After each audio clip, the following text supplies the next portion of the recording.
Hi, my name is Colin Skinner, and this is the new and ever-improving University of Tennessee Student Health Clinic, being constructed presently for Tennessee students and faculty alike.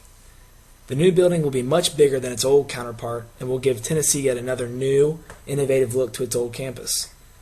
Construction on this new project began in the fall of 2010, and workers have made great strides on the building's outer structure to give it its outer shape and rough face.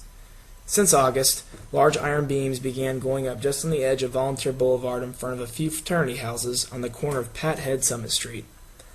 Coming down Pat Head Summit Street from the Hyper Building and the old Student Health Center, the new Health Center will be quite a sight to see, as it already is.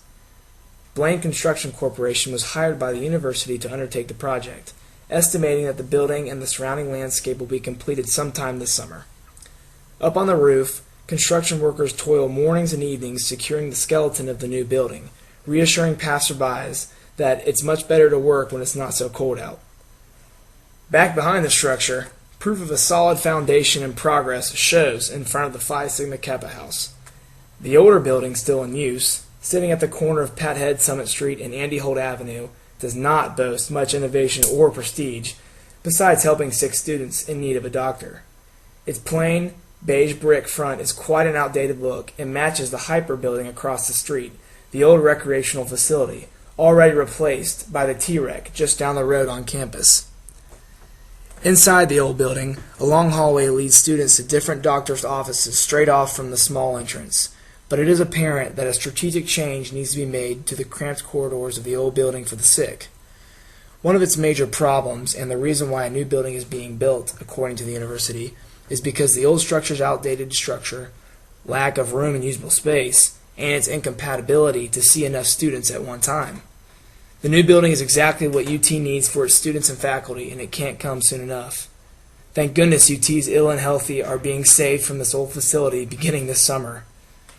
However, as with all things, there are some drawbacks to the construction. Situations like this are reportedly happening all over Fraternity Row, as parking is even more limited than it already was before.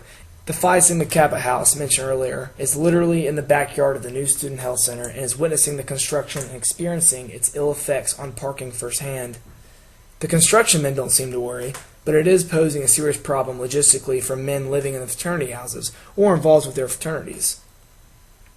The Pike House is one house very much affected by the trickle effect of cars being parked away from the construction site and onto their property and in their spots. The change has greatly annoyed the men of the chapter.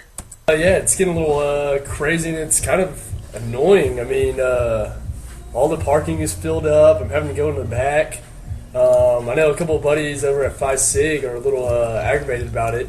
They really don't have anywhere to park, and obviously they're parking in other people's spots, and eventually, just all the way down to the Pike House.